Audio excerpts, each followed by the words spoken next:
Hello, Charles. Welcome to Hump Day. How's it going? Good. I'm happy that we were able to finally get our issues with YouTube corrected. So I think we're live on YouTube right now. I know last night the Horse Center show was live on YouTube with poor with and I was going to say Pablo. I had almost the word poor came out of my mouth. I don't know how that came out, but he's that one thing that man is not is poor, right? That's right. Sounds like he does. He's pretty smart with his money. Well, he's pretty smart on the track because what is it? I don't know, 5 years in a row or something like that. Over 200 wins that Jamie was talking about. Yeah, something like that. And you want to make sure you go check that show out on Horse Race Radar TV.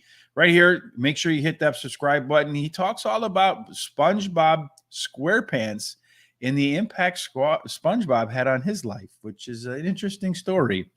How did SpongeBob impact your life, Charles? Drove me nuts when the kids. Yeah, I know the kids watching it. That's probably about it for me too.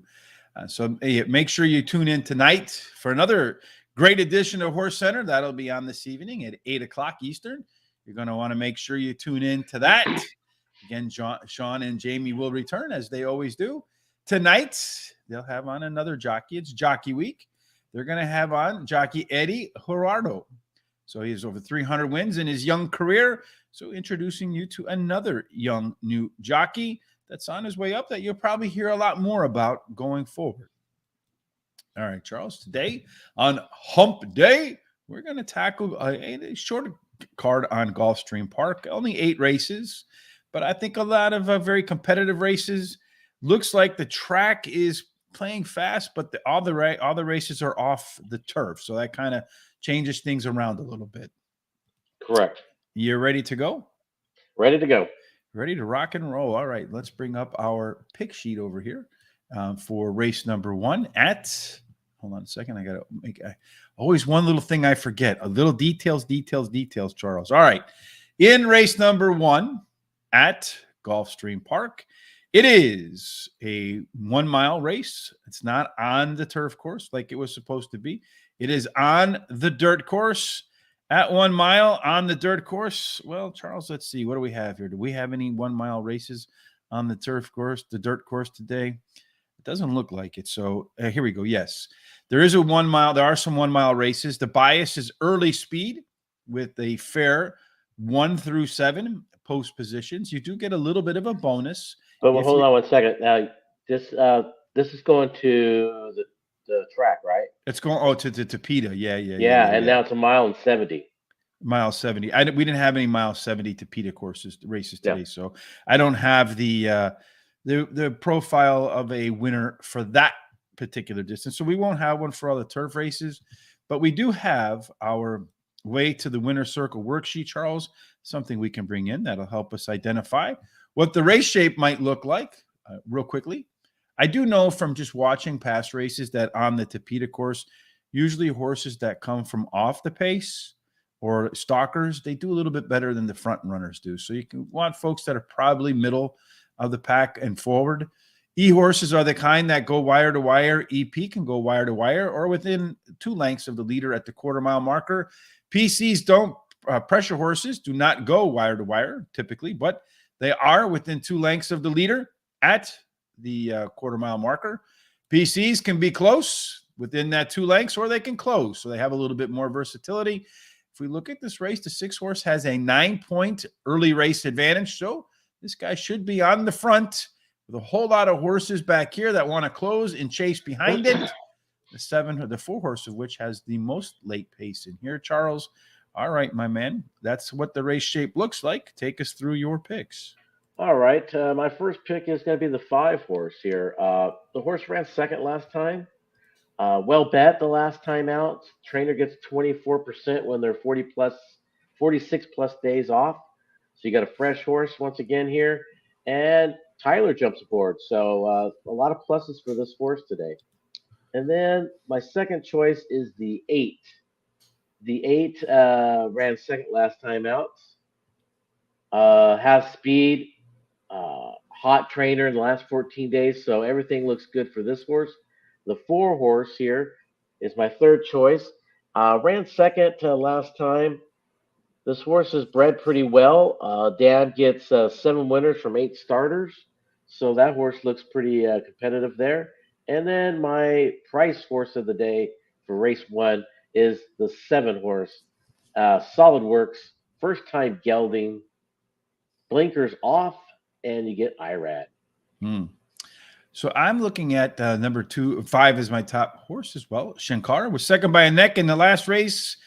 A big bump in career start, number 2, and 19 furlongs of workouts between races. So this horse that could be better. Number 4, Leavenworth, putting the Chris P angle to the test here. And our friend Chris says in maiden races, you want horses that finish second last time out. Big angle for him. Says he collects a lot of winners. This horse has an early pace, late pace combination, 6 points better than anybody else. And but trainer Fernando Abreu just won 1 out of 30 and first on. Well, this is not on turf, so Tapeta. Number 8, Cutie, is my third choice here. Top last race speed figure. Better 4 furlong numbers last time, along with late pace numbers. But trainer Fernando Abreu once again 0 for 27 the first time he takes a horse long. So both of these horses on paper kind of look better than the 5, but those training angles are kind of hard to ignore. And then last up for me is number 6, Kinu. 3 consecutive speed figure increases in a row before heading to the sidelines in August. The pair of published works were only okay. But this one really wasn't going to matter. But trainer Juan Alvarado, not the best on the first time on grass. So you have a bet here that you are going to use a part of your $100 budget for. Yeah, my 4 picks here, including of course that price horse, a dollar try box. So I think they're all going to be pretty close to the bet wise. So I think you're going to get a little price here for a try or an exact one. All right, I'm going to go 50-cent trifecta as well. Hope you're right. I have the 4-5 over the 4, 5, and 8. Over the 1, 4, 5, 6, and 8. So that's my standard.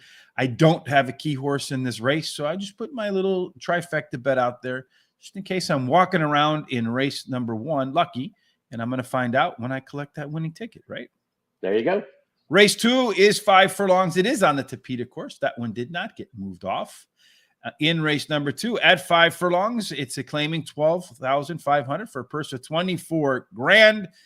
The way to the winner's circle for the track bias, early speed, the post positions on most of these Tapeta races are pretty much fair. So early speed will get you out of the box and get you a winner's check, perhaps. Our way to the winner's circle worksheet, we do find there's plenty of pace in this race, probably to be led by the 4 and the 6. Although the 6 horse does look like it has a little bit of an advantage once it gets to the half-mile marker, 5 points better than anybody else. You want the horse that's going to close the show. That looks like that'll belong to the number 2 here. All right, Charles, when we look at our, again, taking a look at our, examining our simulation data, it looks to me like the 1, the 4, and the 7 are likely to get out to the front. And this 3 horse 10-1 morning line, 1,000 simulations say maybe there's some value in the 3, but neither one of us have them. Are we going to regret that? I don't think so. I really don't think so. It's just the way the race is setting up for me. So I don't see that horse. I see the 6. The 6 and 4, as you said, is both the speed horses. I see the 6 taking it though. Ran second last time out. Well bet last time out. The 4 ran third last time. Trainer gets 20% overall and drops in class today here. And then the 1 horse is my third pick in this race, which is a closer. Won last time, has that closing tactical speed, like I just said, and trainer gets 18%. My long shot in here is that 2. That horse does close very good, drops in class today. The trainer gets 18% also. I guess you're in my computer again. Starting off with that 6 horse, Witch of Love. This guy's put 6 speed figure increases in a row together. That's a pretty good number. Was a little bit slightly better in terms of its in-race performance when you look at the pace numbers. and does have that plus early speed advantage at 4 furlongs, along with the top early pace, late pace combination in the field. So should be able to run a complete race. Chasing Joy, the 5-horse, first off the claim for trainer Elizabeth Dobles. It's a 36% angle, 30% angle for her versus 16% overall. That is what I call an alpha angle. And this horse is 2 for 2 at the 5 furlong or short sprint distance. Number 4, Day's Humor, my third choice in race number 2 at Gulfstream Park. Missed by a neck last out, but did manage a tie for the top last race speed figure. And today going to carry a little less weight than the others. And then finally, like you, my 4th pick, number 2, Meet the Beauty. Best late pace in the race, up mostly against horses that have a bunch of early speed or want to press. So should be able to pick off some people late. You don't have any wagers here, but for me, I'm going to bet a $1 double. I'm going to put all in this leg, race number 2, because I do have a key horse in race number 3. A little bit of forecasting there, or foreshadowing. That is the 4-horse for me. So $1 double, all 4, hoping to catch a price in that first leg. Race 3 is 5 furlongs on that all-weather track. Of course, I have to have my key horse in a maiden claiming $16,000 for a purse of $24,000. That's where the bombs come in usually, right? These maiden races. At 5 furlongs on the all-weather track, we did talk about the fact that you do want a little bit of early speed. Post positions are fair. Race number 3, we find our first scratch of the day. That is the 1-horse. But before we move on, Charles, we had someone ask me yesterday, and you're a trainer, so I want to hear your answer on this. To what degree do you consider class drops, and how important are they in your handicapping? Tremendous. Right. The biggest one is a straight maiden dropping into a maiden claiming is the biggest drop there is, period. Mm-hmm. But what about when you're moving around from like non-claim, claiming 5 like non-winners of 3, non-winners of 4? Well, yeah, like if you're going from a non-winners of 3 and then you drop back down to a straight, let's say a non-winners of 3 of 62.50, then you go into a 5,000 just regular claiming.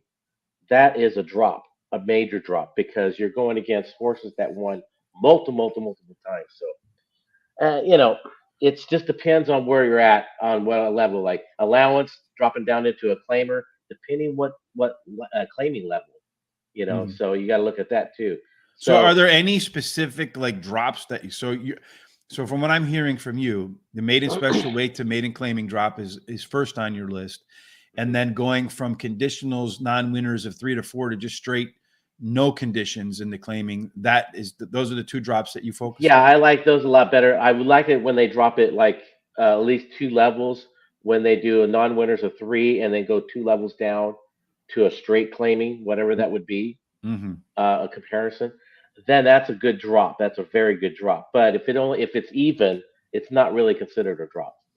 Yeah, to me, I pay a lot more attention to form. I do pay attention because I do feel like the maiden races is where I've seen the most in terms of impact, but not always. I do put a more emphasis on form. What I like to do is look at the last time the horse raced at that level. How did it perform? Because maybe it's taken that drop from non-winners down to, unconditional, where the horses have won multiple times. But the last time it ran there, it didn't run well either, right? So, yeah, and another thing too to always look at, and a lot of people do not know this, is like when you claim a horse, you have to raise it if you race it in the next 30 days. You have to raise it in class. Once those 30 days are gone, you could do whatever you want with that horse. You could drop it like a bomb or whatever. And that's why I always see if I see a drop trainer, it like it's hot, Charles. Come on, break it out. You can. But if you have a horse that you claim at 50 and it's been off for 90 days, it comes back at an allowance race or a stakes race, that trainer had all rights to drop that horse big time, and he didn't. So that means he sees something into that horse. So there's sometimes that angle. Who's talking like Mike Tyson? Is it Charles or me? Are we squeaky today? It's probably me because I don't feel good. But all right. So anyway, back to race number 3. Looking at the early pace, it looks like the 2, which is dropping in class. The 4 is also dropping in class. Those 2 should be your pace setters in a race that's otherwise filled with horses that prefer to be towards the back, or a first-time starter here. And then this 4-horse, not only does it have some of the most early pace, but it has the most late pace as well. And the best combination of early speed and late speed. Charles, that 4-horse I already mentioned is a key horse for me. Do you think anybody's going to beat him? It doesn't look like it. No, I really like him a lot. He has all the speed to do whatever he wants. Ran third last time out, drops here. Well bet last time. Extremely well bred. Trainer gets 28% with a second time career start. So everything says that the 4-horse here in this race. The 7 is my second pick here. This horse drops also third after a layoff, which, as we all know now, is my favorite angle. And I definitely believe that there's a jockey upgrade here with Ired jumping on. And then the 5-horse is my third choice. Ran second the last 2 times. Well bet last time, and he has that tactical speed. He could probably keep it close. And then my price horse here is the 8. Ran even the last 2 times.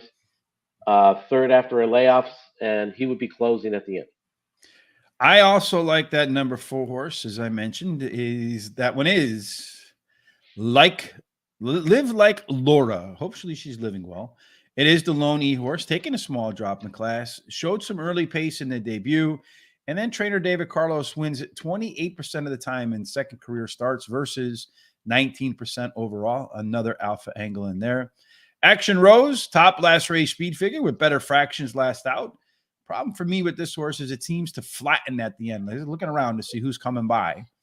Number 7, Promencia. Yeah, I probably got that one right. This guy's dropping multiple classes in the third race after a layoff, both of which are alpha angles for trainer Jose D'Angelo.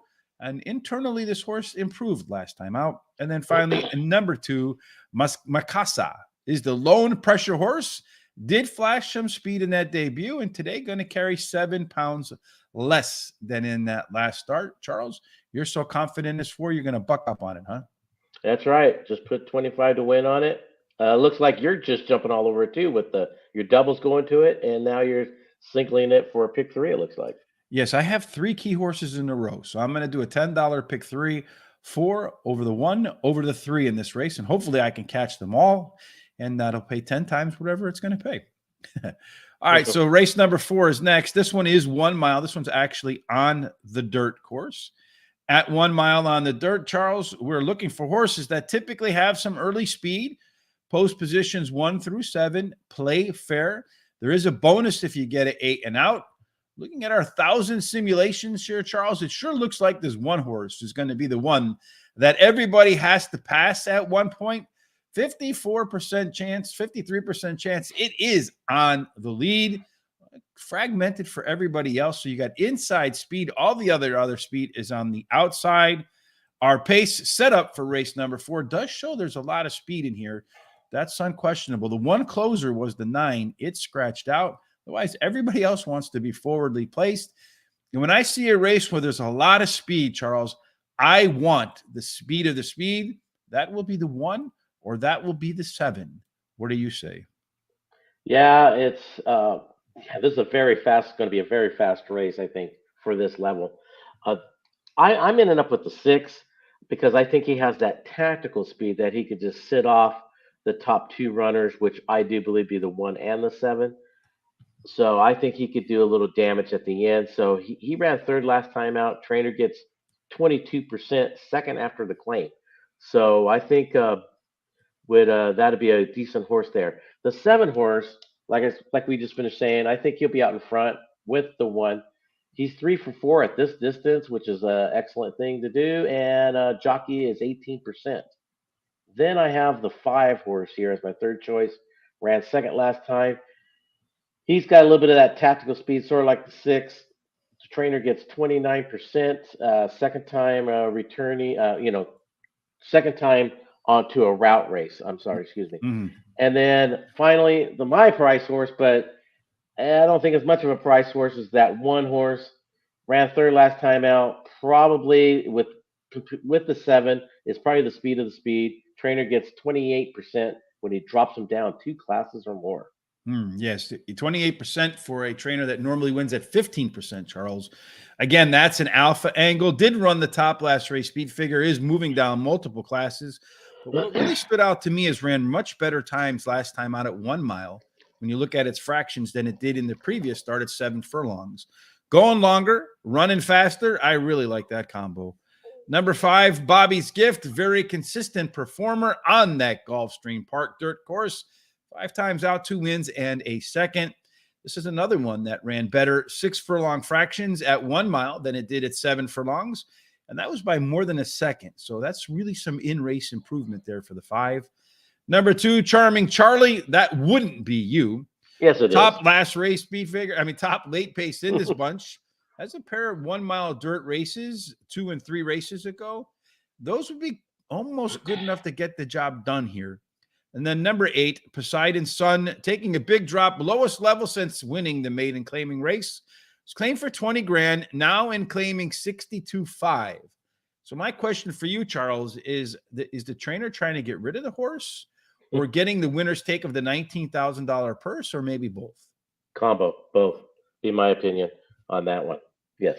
It seems like a pretty big drop. If you buy a horse for 20 and now you're putting it up for 62.5, it looks to me like even if it wins, you're going to take a loss on this one, which kind of makes me a little bit nervous.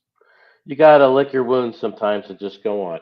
Yes. So would you head to the claim box for that one? I wouldn't. No, not even with your money, I would. Maybe that's the play, that he's trying to freak everybody out and collect an easy check. Well, then he succeeded then.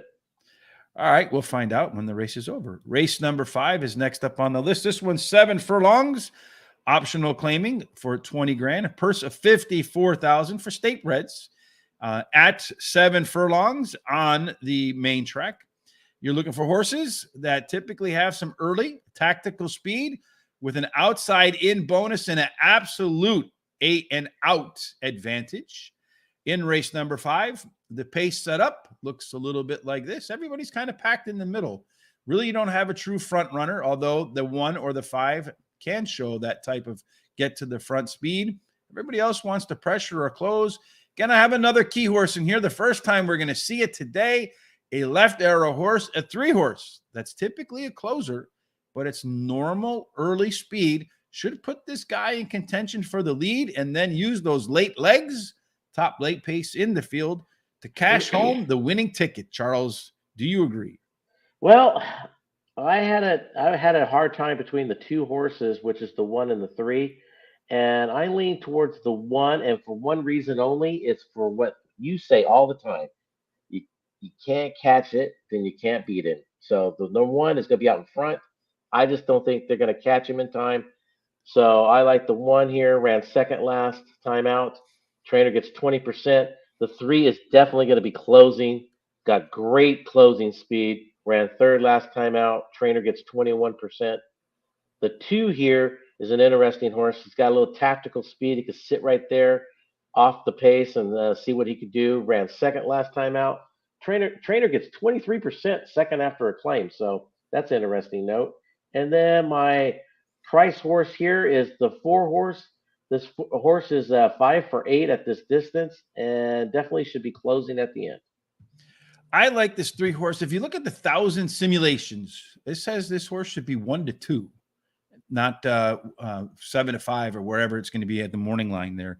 So I like the 3 horse. I like that left arrow horse. You know, I've created that. Those horses do a great job of finding the money for me. So hopefully they can continue to do that today with number 3, Rosie's Halo. Left arrow horse with 29 furlongs of workout since its last race. This horse should be fit, firm, and ready to run. Does have the top late pace, early pace, late pace combination. It's not going to be that far off the front runners. Number 1, Adios, baby, at Gulfstream Park. 5 times, 1 win, 3 seconds. Did run a little bit quicker fractions last time out at the 5 furlong mark, and possibly could be even quicker today in the second start after the layoff. Number 6, Awesome and Marie should be involved from the start. Record says possible major step up in that second start off the bench as well. So a second horse in here looking to improve in round 2. Finally, number 5, Frankly, My Dear. I don't give a damn. What was that? The first time they swear in the movies, right? I think so. Yes. This one very likely could be the pace setter and catches the weight break. So early speed and less weight can be a very difficult combination to overcome. Tell me, Charles, you got a pick 4 here. You told me you liked the 1 and the 3, then you went all. Yeah, here's the reason why. Look at my back 2 picks and look at your back 2 picks. They're 4 different horses. So if the first 2 fail somehow, then it's wide open in my eyes. It's totally wide open. So I feel like in this type of race, when you got that kind of speed, I'm saying 1 speed horse and 1 closing horse. I'm just going to go with all button there. All right, so you're going to go all with the 9 in the next leg, 5 in race number 7, and then 1, 3, 7, 8, 9, and 10 to close it out in race number 8. Correct. Now, all your bets add up to $100, right? Because we have a $100 budget, right? Yeah. All right. Just want to make sure, because the other day you spent like $125. I'm going to do a $1 double. No, it was not 3 with all. Either that or Terry's.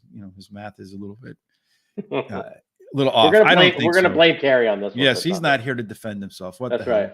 We'll be that kind of guys.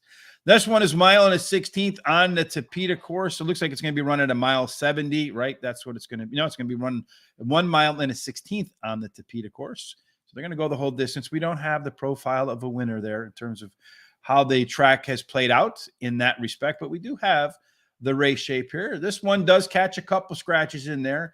Don't have the 1, you don't have the 6, you don't have the 3, the first-time starter in there, which I thought had a chance to contend. On the Tapeta, more often than not, I've noticed horses that come from off the pace or stalkers tend to do a little bit better than the front runners. But if you're looking for early speed, this is a race that is, again, one where most of the horses like to be mid or back. So if the 4 and the 10 can get out to the front, run themselves some pretty reasonable fractions, they could be very difficult to pass at the end, Charles. Do you agree?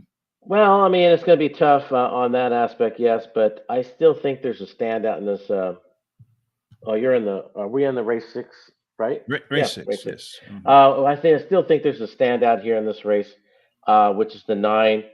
I think he's going to be in the perfect spot. I think he could sit 3rd or 4th throughout this whole race and just nail him at the end when he has to.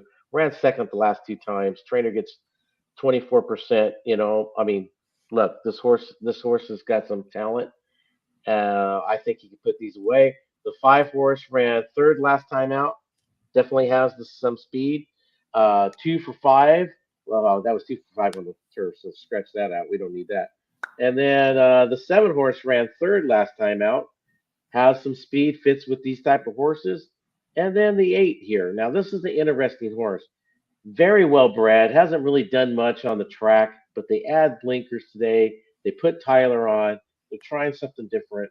So the only thing that would have made it even better if it was on turf, because he's bred more for turf than not. But this all-weather track might still be his liking on this. So I look, according to the 1,000 simulations, the 9 horses looks like it should be more like 5-2 than 3-5. Probably will take money. But when you look at it, the simulated odds for 1,000 races using the speed figures, man, they're all over the place. There's really not what I'd call a true favorite in this race. This race looks pretty wide open to me. And then when you look at how they're going to compete for the lead, there's really not a standout here. Maybe the 10 has a little bit of advantage, but a whole bunch of these can actually jump up to the front and take the lead. So I think this is going to be a race that's absolutely 1,000% wide open, maybe the most wide open in the field. I'm going to start off with that 7 horse, our Admiral.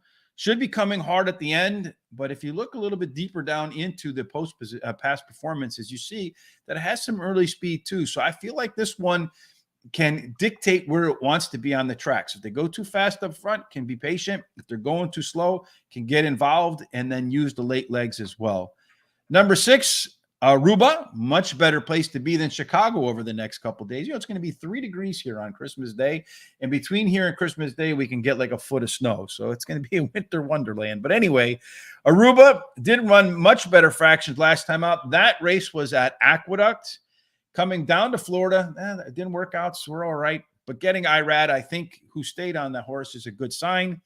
Number 9, Surrogate, been really close in the last 3 races to get the maiden job done, and is the lone PC horse in here. So one that should, like the 7, have some flexibility. If the pace is too fast, can sit back and be patient. If it's too slow, move forward and up the tempo. And then finally, number 5, Tepper.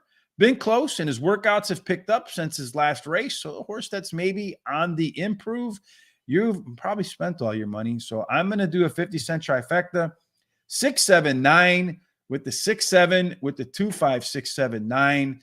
Again, this race to me is the most wide open. I wouldn't be surprised at all if this is where the bomb comes in. And you know what? I also been putting a dollar trifecta when I meant a 50-cent trifecta, by the way. Oh, did you? Okay. I've been doing the calculations. It's 50 cent and I'm punching in dollar. I don't know why I did that. We'll go back and edit that for Terry later on, but keep that in mind. We'll put together on horseracingtoday.net in a little bit our picks, our thoughts, and on our wagers. You'll find that over along with the pace worksheet. All of that is every single day after the show. We go post that over at horseracingtoday.net. All right. Before we go post it over that, we got to do race number 7, though, Charles. This one's 5 furlongs on the all-weather track. Again, 5 furlongs does favor horses that have a little early speed. The Tapeta course doesn't really favor one post position over the other.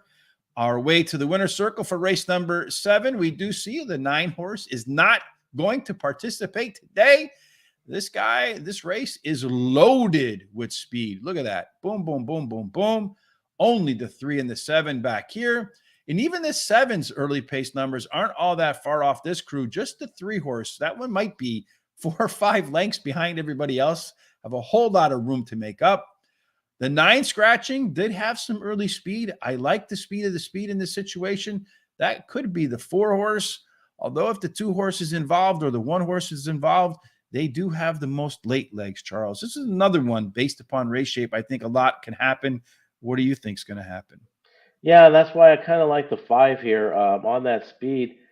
I think he's got the right type of running speed there. I think he could sit second or third off of these other horses and do some damage. He drops in class today, cuts back in distance. Solid works in the last 2 months. Todd and Irad combo. So I think that's a great pick here for this horse to win his race. And then the 2 horse drops today also. As we said, has speed, second after a layoff, so we're getting right there where we need him.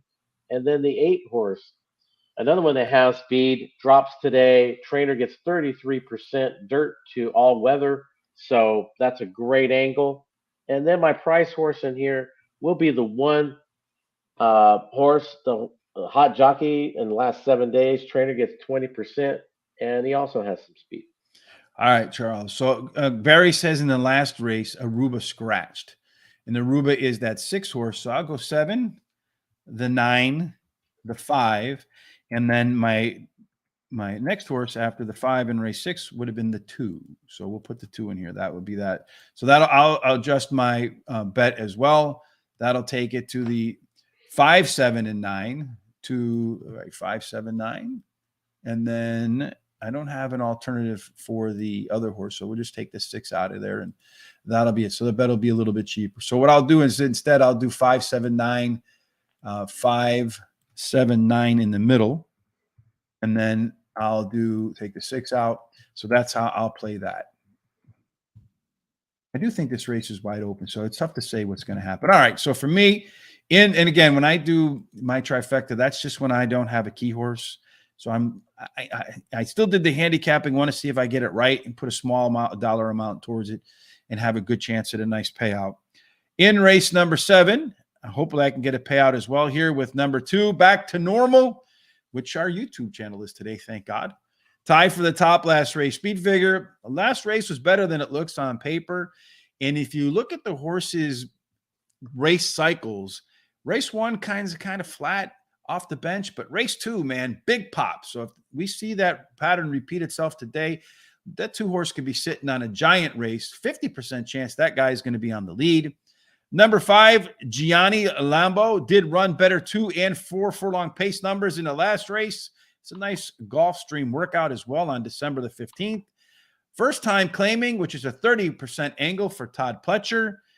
But again, I don't know about this drop from allowance, 105,000 to a claiming race at this level, Charles. I mean, I would expect optional claiming or something in the middle, not straight, hey, go buy this horse.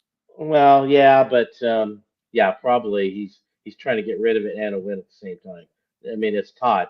I mean, if it's some other trainer that's not as well known as Todd, then I would say, well, maybe that's the only race they came available and the horse is ready. So Yeah, I don't know, man. That drop to me rings warning. Like you remember that old Lost in Space show where there was the robot on the moon and he'd be go warning, warning, warning. That's what pops up in my head when I see that. I wonder if that's old enough that we can use that video without doing any trademark problems. I have to look into the rules on that, but I absolutely see that warning, warning, warning robot with his eyes flashing when I see that. Anyway, number 4, Blank's hat trick. I'm not the biggest fan of horses that do that maiden claiming rise unless they tie or hit that top last race speed figure. You're going to get a nice price for that horse too. And it's a figure 4 races in a row. And I hit on a nice shot like that earlier in the week with a horse that increased. In fact, it was at Gulfstream last week with that 2 horse. Had a very similar pattern. And then number 7, Never Satisfied. Sharp effort in his first race off the bench. Does like Gulfstream Park. Man, likes to hang at the end. 7 races, 1 win, 1 second, 3/3. But at the distance, 5 times out, 1 win, 1 second, and 2/3. So classic Tom horse. Is it going to win? Probably not. But in the money, yeah. All right, Charles, what's your bet here? And I'm not so sure that you were only at $100 today. yeah, because I have 50-cent tries, not a dollar tries, so I am in the money. All right. You got a 25 win bet on the 5. I really like the 5 in this race. I think it sets it up perfectly for him. And then I'm doing an ice cold exacta, the 5 on top of the 2. Ice cold. 5-2, he's calling it. Well, I got the 2-5, so let's see how that plays out. I'm going to do a 50-cent trifecta here, 2-5-4 with the 2-5, because one of them has to finish second. 1, 2, 4, 5, and 7, which brings us to the last race of the day. This is another 5 furlong race, Charles, in race number 8. 5 furlongs, again, early speed, post positions really don't make that big of a difference. Our way to the winner's circle worksheet brings us to the 13-horse scratching big field here. So a wide open race as well. Is race number 1 off yet? Is race number 1? It could be. I don't know. I don't have think the it Twin is. Spires app open. Let me look and see. I think it is. Let's look and see what the videotape says, Charles. Let's pull up race number 1's picks then while we're on there. Yes, Gulfstream Park is on and running. And looking at this first race, it looks like it's down to the 6 and the 8. The 6 is going to get the win. 6, 8, the 5, 6, 5, 8. So let's see. I got Pete Aiello yelling in my ear. Thank you, Pete. I appreciate that. Very loud guy. So for race number 1, we have the 6, 8, and 5. We have the right horses, but just not in the right order there. And that 6 horse went off at 7-1. So pretty nice, man. Wish I would have had that 6 horse on top with the 8 and 5 in there. Man, so close, Charles. If that 5 horse had gotten, I still wouldn't have got it though. Anyway, that wraps up race number 1. So hopefully you played the 6, the 5, and the 8 in your picks. Just boxed my 4 for the trifecta like you did. Maybe I would do that. I should be a little bit smarter next time, Charles. Learn from you. All right, in race number 8, hopefully I got it right this time. Our way to the winner's circle again, as we were talking about before Charles let us know. Interesting race shape again, because you got a lot of horses that want to normally be in the back, but the 8, the 10, and the 12 can all push forward. They have enough early speed to get involved. The 6 horse of the ones that are usually up front does have more early pace than the 4 or the 5. These 2 look like fake speed to me. So if they go too fast, they can burn this race because they could get a lot of company. And indeed, I think this one will be wide open as well. Charles, how do you rank them at the end of a race that can go a lot of different ways? Yeah, I think this is a wide open race. I would have hit the all button on my pick 4, but no. I think I got it narrowed down, I think. The 7 horse here, one last time out. Maker gets 29% when he puts in a claiming race repeater, same type of race. The horse has that tactical speed, like you pointed out up there, but I think it's more on the closing side than even sitting not too close, but just close enough to do some closing. And then the 3 horse, one last time out, trainer gets 12% when it's 90 plus days off. So you got a fresh horse here, and IRAD's on this horse. And then the one horse drops in class today. Trainer gets 28% when he drops from 2 classes. That one's another one that's going to be right there closing. And then my price horse today in the final race is the 10. Drops in class. Trainer gets 23 when there's 46 plus days off. So you got another fresh horse. So I like all the closers are the ones that will be coming at the end mainly. All right. In the final leg of this race day at Gulfstream Park as we head towards the Christmas holiday.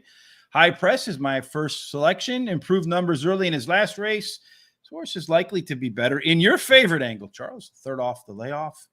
First off the claim for trainer Jose D'Angelo, which is a 28%. A lot of alpha angles going on here.